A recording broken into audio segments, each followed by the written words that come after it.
didn't want to be bleak in this last video. Actually, I'm quite optimistic.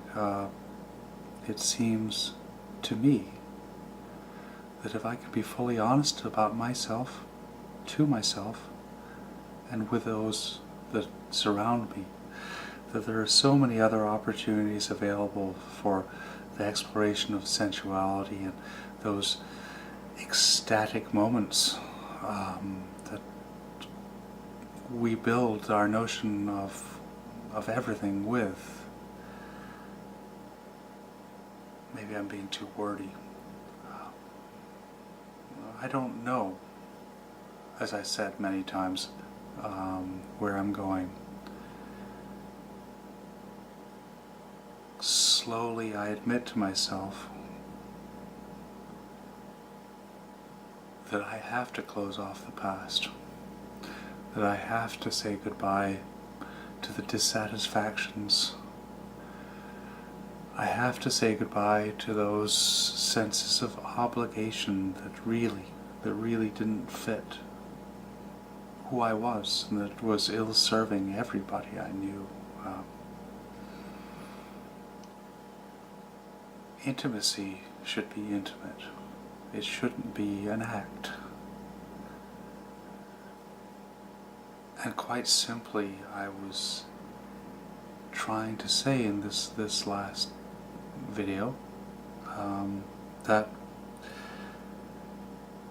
if I were never to be intimate again,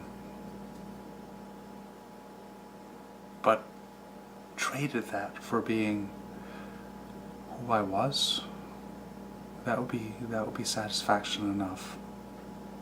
I suspect it's not the case, though. I'm now able to be far more honest than I was before, and I'm excited about the future, and I'm excited about meeting the person that I just met, and the way that I met her.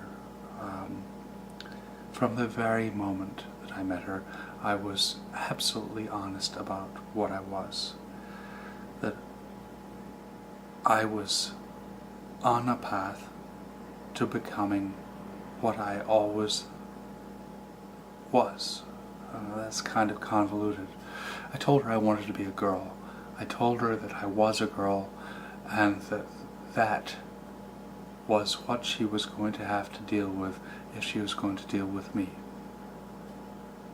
And far from scaring her off, it brought her in closer, and that's a very heartwarming thing, as much as it is troublesome, as I don't know myself, and that I am in a vulnerable point of view, and I do not want to slip back to becoming the boyfriend.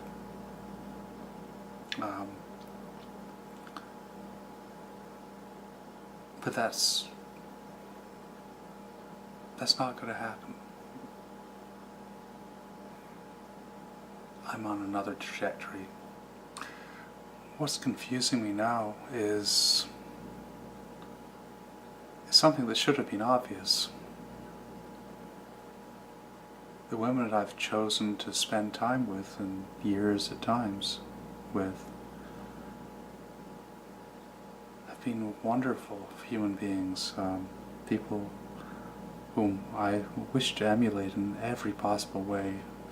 People who I'm still in touch with. Every single one of them knows my situation.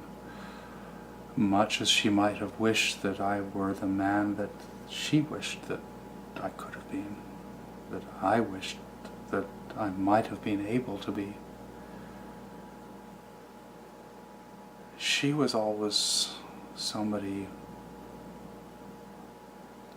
worthwhile emulating.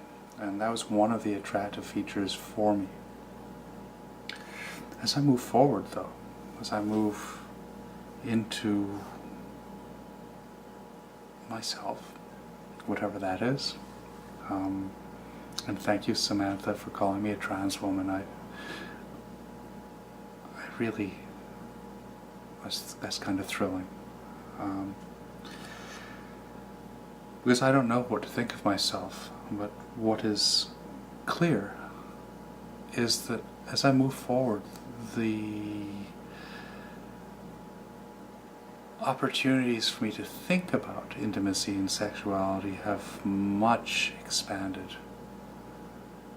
Even if, as I understand that it is possible that the opportunities might be reduced. I mean, that is simply something that I have to think about. It is pragmatic, it's sensible, but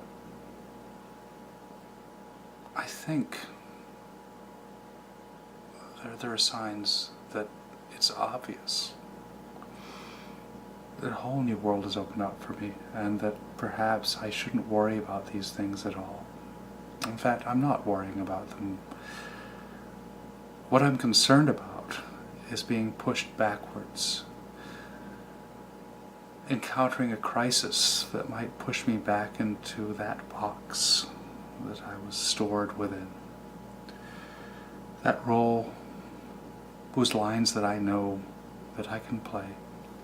I'm not going to do that willingly, but I have to admit that it is a possibility.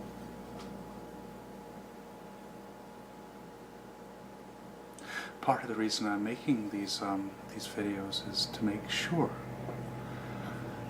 that I'm seen.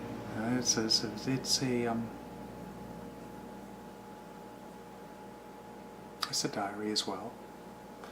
It's a diary that I'm sharing, and I'm so happy there's so many people out there who are willing to watch and respond and help.